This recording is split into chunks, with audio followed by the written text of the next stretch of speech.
శ్రీ గురు రాఘవేంద్ర జ్యోతిష్యాలయం ప్రముఖ జ్యోతిష్యులు శ్రీ కాళికాదేవి ఆరాధకులు ప్రధాన తాంత్రిక్ శ్రీ ఎంకే శాస్త్రి గారు మీ జీవిత సంపూర్ణ భవిష్యత్తు చెప్పగలరు. మీకు ఎటువంటి సమస్యలు ఉన్నా కాళికాదేవి దైవభక్తి పూజల ద్వారా పరిహారం చేయగలరు. WhatsApp number 8217745121. స్త్రీ పురుష వశీకరణం 100% గ్యారెంటీ. పులిని చూసి నక్క వాత పెట్టుకున్నట్టు పక్క దేశాలు ఏం చేసినా తాము కూడా అదే చేయాలని కొన్ని దేశాలు తెగ ఆరాటపడుతుంటాయి. కానీ గూట్లో రాయి తీయలేనుడు ఏట్లో రాయి తీస్తాడా అన్నట్టు అసలు తినడానికి తిండి లేకపోయినా యుద్ధ విమానాలు కొంటామంటూ బంగ్లాదేశ్ చేస్తున్న హడావిడి చూస్తుంటే నవ్వాలో ఏడవాలో అర్థం కాని పరిస్థితి.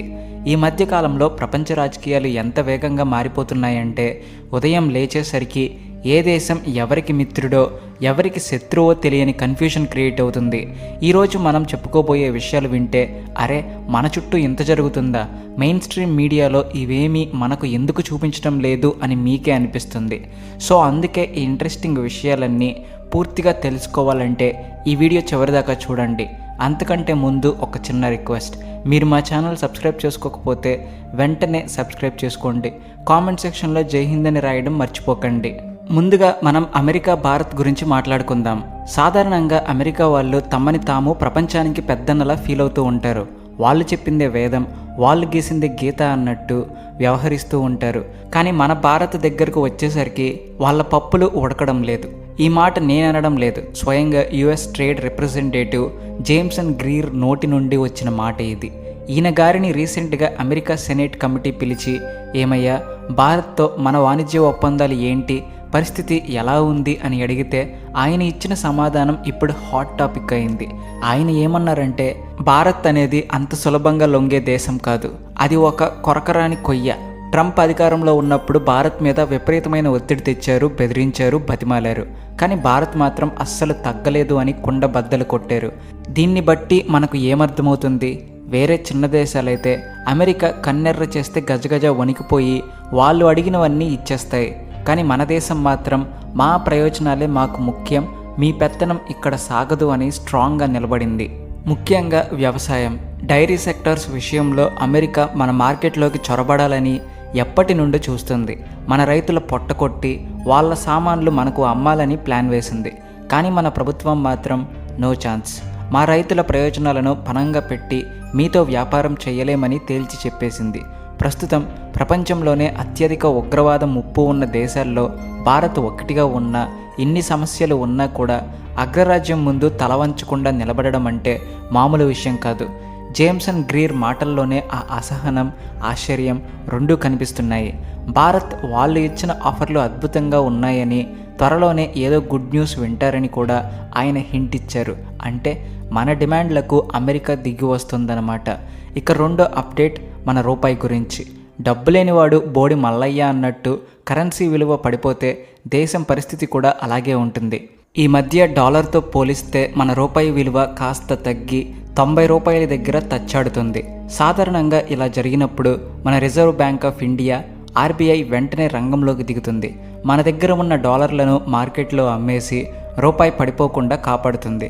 దీన్నే మార్కెట్ ఇంటర్వెన్షన్ అంటారు. కానీ విచిత్రంగా ఈసారి ఆర్బీఐ సైలెంట్గా ప్రేక్షక పాత్ర వహిస్తుంది. పడితే పడనీలే, లేస్తే లేవనీలే అన్నట్టుగా వదిలేసింది. దీని వెనుక పెద్ద స్కెచ్ ఉందేమో అనిపిస్తుంది. ఎందుకంటే రూపాయి విలువ మరీ దారుణంగా పతనం కాకుండా చూసుకోవాలి. అలాగని మరీ స్ట్రాంగ్గా ఉన్న మన ఎక్స్పోర్ట్స్కి దెబ్బ తగులుతుంది. బహుశా అందుకే ఆర్బీఐ ఈసారి చూసి చూడనట్టు వ్యవహరిస్తూ మార్కెట్ దానంతటదే సెట్ అయ్యేలా అవకాశం ఇస్తుంది. స్పాట్ మార్కెట్, ఫార్వర్డ్ మార్కెట్లో ఎప్పుడూ యాక్టివ్గా ఉండే ఆర్బీఐ ఈసారి ఎందుకు ఇంత కూల్గా ఉందో మీ ఉద్దేశం ఏంటో కింద కామెంట్స్లో చెప్పండి. ఇది వ్యూహాత్మక మౌనమా లేక రాబోయే తుఫాన్ ముందు ప్రశాంతత? మూడో విషయం, అవకాశం వచ్చినప్పుడే అందిపుచ్చుకోవాలి అని అంటారు కదా. ఇప్పుడు మన దేశం పరిస్థితి అలాగే ఉంది. జర్మనీ ఛాన్సలర్ ఫ్రెడరిక్ మెర్స్ వచ్చే నెల అంటే జనవరి 2026లో మన భారత్కి వస్తూ ఉన్నారు. యూరోపియన్ యూనియన్లోనే జర్మనీ అంటే పెద్ద తోపు, వాళ్ళ ఎకానమీ చాలా స్ట్రాంగ్.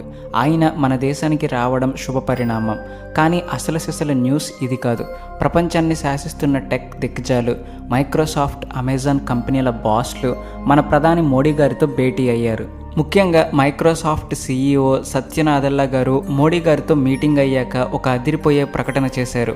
రాబోయే 5 ఏళ్లలో భారత్లో ఏకంగా $17.5 బిలియన్, అంటే సుమారు 1.5 కోట్లు పెట్టుబడి పెడతామని మాటిచ్చారు. అందులో ఆర్టిఫిషియల్ ఇంటెలిజెన్స్, స్కిల్ డెవలప్మెంట్ మీద ఫోకస్ చేస్తారట. గూగుల్ కూడా ఇంతకు ముందు $15 బిలియన్ పెడతామని చెప్పింది. కానీ అందరికంటే పెద్ద బాంబు పేల్చింది మాత్రం అమెజాన్.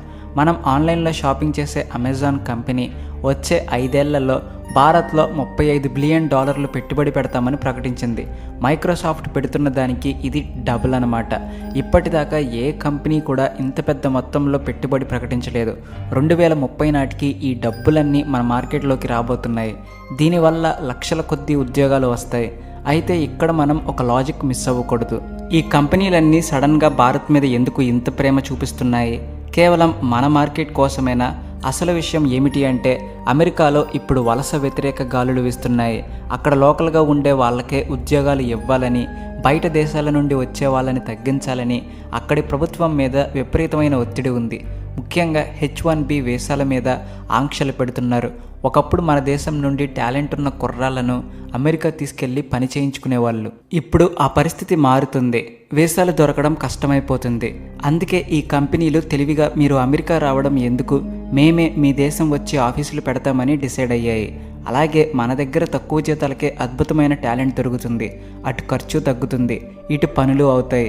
పైగా మన కేంద్ర రాష్ట్ర ప్రభుత్వాలు కూడా ఈ కంపెనీలకు రెడ్ కార్పెట్ వేసి మరీ స్వాగతం పలుకుతున్నాయి.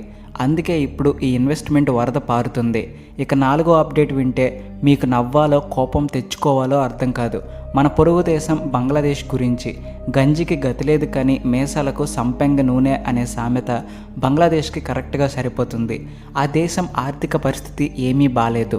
అప్పుల కోసం IMF చుట్టూ, ప్రపంచ బ్యాంక్ చుట్టూ కాళ్ళు అరిగేలా తిరుగుతున్నారు. మన దగ్గర తీసుకున్న కరెంటుకి బిల్లులు కట్టడానికి కూడా వాళ్ళ దగ్గర డబ్బులు లేవు. బకాయిలు పేరుకుపోయి ఉన్నాయి. కానీ వీళ్ళ కోరికలు మాత్రం గుర్రాలెక్కి స్వారీ చేస్తున్నాయి. రీసెంట్ ఇన్ఫర్మేషన్ ప్రకారం బంగ్లాదేశ్ తాత్కాలిక ప్రభుత్వం ఇటలీ నుండి 12 యూరోఫైటర్ టైఫూన్ యుద్ధ విమానాలు కొనడానికి ఒప్పందం చేసుకుందట. దానికి సంబంధించిన ఫోటోలు కూడా బయటకు వచ్చాయి. ఆ ఫోటోలో బంగ్లాదేశ్ ఎయిర్ చీఫ్, ఇటలీ రాయబారి సంతకాలు చేస్తూ ఫోజులు కొట్టారు. ఇక్కడి జనాలు అప్పుడే పండగ చేసుకుంటున్నారు. కానీ అసలు ట్విస్ట్ ఏంటంటే, ఇది కేవలం లెటర్ ఆఫ్ ఇంటెంట్ మాత్రమే. అంటే మాకు కొనాలని ఆశ ఉంది అని రాసివ్వడం అన్నమాట. ఇది ఫైనల్ అగ్రిమెంట్ కాదు. ఇంతకుముందు కూడా బంగ్లాదేశ్ చైనా నుండి J-10CE విమానాలు కొంటామని హడావిడి చేసింది. మరి ఆ డీల్ ఏమైంది? చైనా హ్యాండ్ ఇచ్చిందా, లేక డబ్బులు లేక వీళ్ళే డ్రాప్ అయ్యారా? ఇప్పుడు సడన్గా ఇటలీ వైపు ఎందుకు చూస్తున్నారు? అసలు ఇవన్నీ పక్కన పెడితే ఒక్కొక్క విమానం ఖరీదు 1000 కోట్లు ఉంటుంది. తినడానికే తిండి లేని దేశం ఇన్ని 1000 కోట్లు పెట్టి యుద్ధ విమానాలు ఎలా కొంటుంది? ఎవరిని భయపెట్టడానికి? ఇప్పటికే వాళ్ళ దగ్గర ఉన్నవన్నీ చైనా వాళ్ళు వాడి పడేసిన పాత సామాన్లే. ఇప్పుడు కొత్తగా ఈ డ్రామాలు ఎందుకు? బహుశా ప్రజల దృష్టిని అసలు సమస్యల నుంచి మళ్లించడానికి చేస్తున్న స్టంట్స్ ఏమో ఇవి. చివరిగా మన దాయాది దేశం పాకిస్తాన్ గురించి ఒక funny and serious news. Pakistan అంతర్గత మంత్రి మొహ్సిన్ నఖ్వీ గారికి లండన్లో దిమ్మ తిరిగే షాక్ తగిలింది. ఆయనేదో మీటింగ్ కోసం బ్రిటన్ వెళ్ళారు. సాధారణంగా ఒక దేశ మంత్రి వెళ్తే కొన్ని డిప్లొమాటిక్ మర్యాదలు ఉంటాయి. సెక్యూరిటీ చెక్కింగ్ల పేరుతో ఆపకూడదు. కానీ అక్కడ బ్రిటన్ పోలీసులు ఆయన్ని గేటు బయటే ఆపేసి, ముందు మీ కారు చెక్ చేయాలి, పేపర్లు చూపించండి అని నిలబెట్టారు. ఆయన కారుని అంగుళమంగుళం క్షుణ్ణంగా తనిఖీ చేశారు.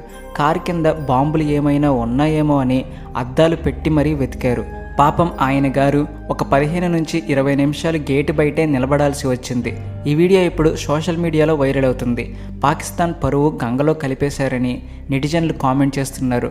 మనోడు గతంలో ఆసియా కప్ గెలిచినప్పుడు మన ట్రోఫీని దొంగలించిన రికార్డు ఉందిలేండి. అందుకేనేమో బ్రిటన్ వాళ్ళు అంత అనుమానంగా చెక్ చేశారు. చేసిన పాపం ఊరికే పోదు అని పెద్దలు ఊరికే అనలేదు. ఒక దేశపు మంత్రికి ఇలాంటి పరిస్థితి రావడం నిజంగా అవమానకరమే. కానీ వాళ్ళు చేసుకున్న స్వయం కృతాపరాధం అలాంటిది. మరి మొత్తానికి చూస్తే ప్రపంచం చాలా విచిత్రంగా మారుతుంది. ఒక పక్క భారత్ అగ్రరాజ్యాలను కూడా శాసిస్తూ పెట్టుబడులను ఆకర్షిస్తూ దూసుకుపోతుంటే, మన చుట్టుపక్కల దేశాలు మాత్రం అప్పుల్లో అయోమయంలో కొట్టుమిట్టాడుతున్నాయి.